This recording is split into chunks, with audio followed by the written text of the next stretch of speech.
নমস্কার, আমি সুবীর। আপনারা দেখছেন সুবীরদার লাইফস্টাইল।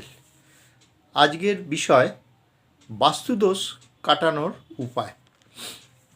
যখন বাড়িতে বাস করতে করতে দেখবেন অসহ্য মনে হচ্ছে, যখন বাড়িতে দেখবেন নানা কাজে খুবই বাধা আসছে, খুব সহজ কাজ কিন্তু কিছুতেই করা সম্ভব হয়ে উঠছে না, নানা কারণে বা সামান্য কারণে কথা কাটাকাটি বা চেঁচামেচি হয়ে যাচ্ছে দৈনিক, তাহলে জানবেন বাড়িতে বাস্তুদোষ আছে।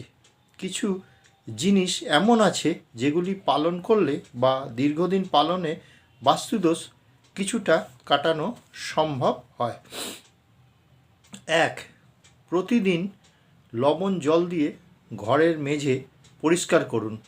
ঘর মোছার জলে একটু লবণ মিশিয়ে তারপর ঘর মুছুন, এতে নেগেটিভ এনার্জি দূর হয়।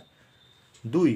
বাড়িতে পারদ মিশ্রিত শিবলিঙ্গ প্রতিষ্ঠা করুন, দৈনিক অভিষেক করুন ও পূজা করুন, এতে আপনার এবং আপনার বাড়ির মঙ্গল হয়, বাস্তুদোষ দূর হয়।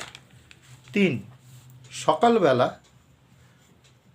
কর্পূরদানিতে কর্পূর জ্বালিয়ে সব ঘর ও বাড়িতে একটু ঘুরুন। কর্পূরের ধোঁয়ায় এক আশ্চর্য গুণ আছে যা বাড়িকে পজিটিভ এনার্জিতে ভরিয়ে দেয়। 4. সন্ধ্যাবেলা ধূপ ও ধুনো দেবেন বাড়ির সব ঘরে ও বাইরে। ধূপ ধুনোর ধোঁয়ায় নেগেটিভ এনার্জি দূর হয় এবং পজিটিভ এনার্জি আসতে থাকে, এতে বাস্তুদোষ নাশ হয়। 5. ঠাকুর ঘরে একটা শঙ্খদানির ওপর জল ভর্তি দক্ষিণাবর্ত শঙ্খ রাখুন, এটা খুব শুভ।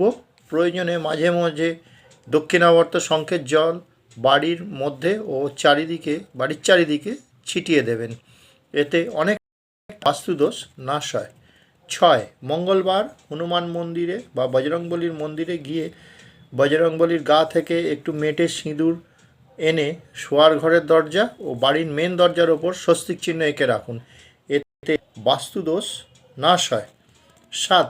বাড়ির আয়তনের মাপ অনুযায়ী একটা স্ফটিকের শ্রীযন্ত্র স্থাপন করলেও বাস্তুদোষ নাশ হয়। আপনারা যদি এটা কন্টিনিউ করতে থাকেন দীর্ঘদিন ধরে, তাহলে বাস্তুদোষ দেখবেন নাশ হয়েছে। আমি কখনোই বলছি না যে আজকে এগুলো করবেন আর এক সপ্তাহের মধ্যে এটা হয়ে যাবে, ঠিক আছে? যে কোনো জিনিসই দীর্ঘদিন অভ্যেস করলে ধীরে ধীরে সেটা হয়ে থাকে। আর মনে একটা বিশ্বাস রাখবেন, তাহলে নিশ্চয়ই এটা সফল হবে।